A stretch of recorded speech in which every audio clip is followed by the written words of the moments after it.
Okay, in this tutorial I'm going to show you 3 effective ways of using gradients in Flash.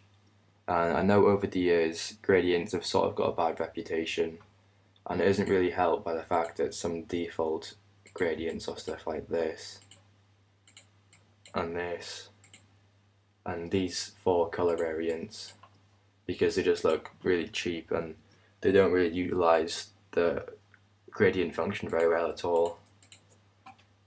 So what I'm going to do is I'm going to show you some ways of actually using them really effectively.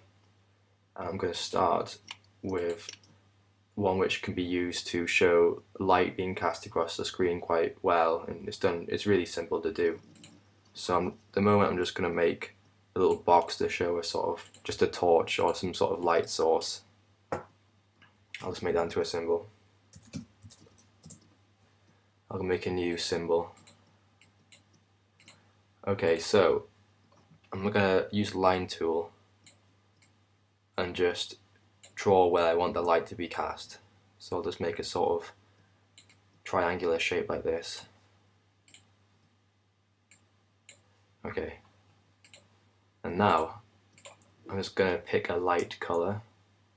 I guess something like this would do nicely, and I'll delete the lines. Okay, now I'm going to go into color, and then I'm going to go to linear gradient. Okay, now it's changed it to the default gradient, which is the black and white one. And what I want to do here is I want to just edit these 2 points. I'm only going to deal with 2 points because you can't add as many points as you want, and to get rid of them you can just drag them off like that. But for this one I'm just going to use 2 and keep it nice and simple. So I'm going to make this one a sort of really light, almost white yellow, and then I want to make this one a sort of darker, more orangey yellow. So there you got your basic light, but it doesn't look very convincing. So what I'm going to do is I'm going to go back here, and on this point I'm going to edit it and just put the alpha to 0. And now what you get is a really nice effect where it just gradually gets more transparent and it looks more like convincing light. If I just change this to any color, any dark color, see, it works quite nicely. So that's the first example. Alright, in this second example I'm going to also deal with light, but using a radial gradient instead. So what I've done is I've built a little scene here. It's just the sun and the sky, but I want the light to look more realistic along the skyline.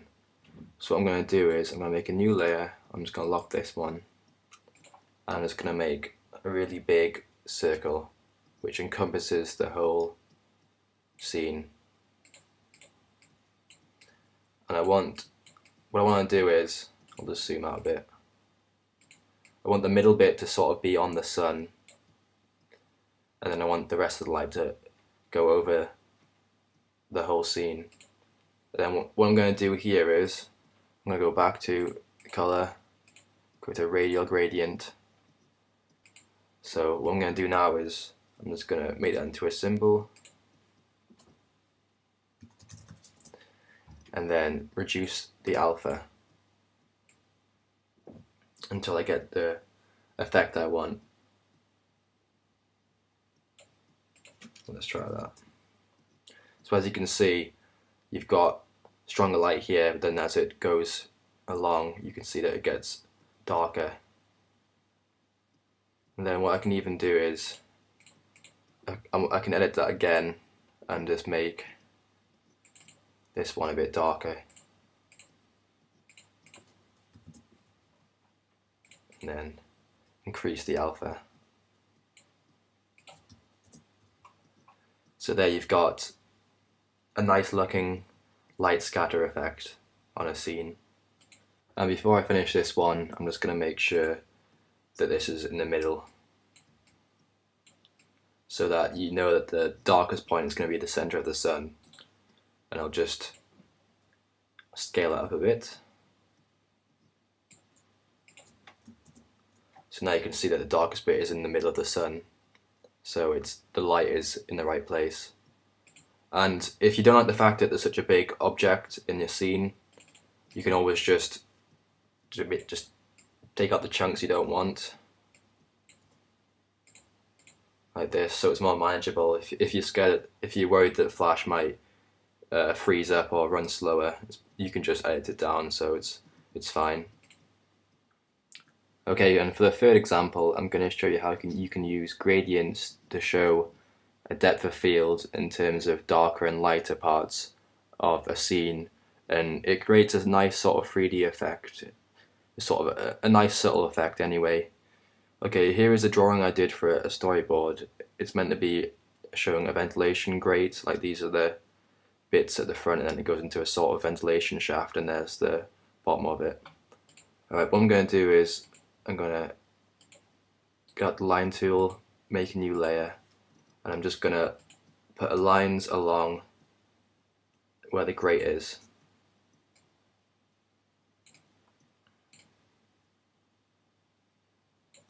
I'm going to have to zoom in a bit.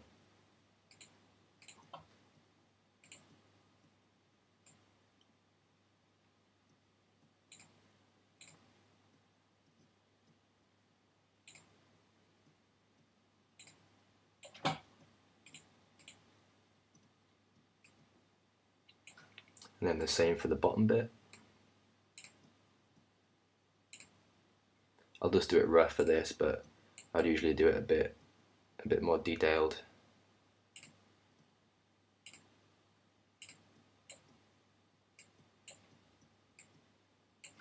Alright. And then I'm just gonna connect up the lines. I'll just fill it and delete the lines. Okay, now what I'm going to do is, if I just hide this, I want that point there to be the darkest point, and then these bits here to be light, so it shows that it's getting darker as you go into it. And as I said before, it creates a nice little 3D effect. So I want to use the radial effect once again, but this time I want this bit to be black. Actually, I won't make it completely black, I'll make it very, very dark grey, and I want this bit to be white. And then I'm just going to make it into a symbol. Let's make it shadow, and then I'm going to reduce the alpha. As you can see, it doesn't really, there's little bits there when I haven't done the lines properly, but you know, you can sort that out if I did it had a bit more time. But yeah, I'm just gonna change this about until you get a nice effect like this, so you can see it gradually getting dark as you go in, and it really adds a bit more life to the storyboard. Alright, well I hope you found these techniques useful. If you want to see more like this, please subscribe.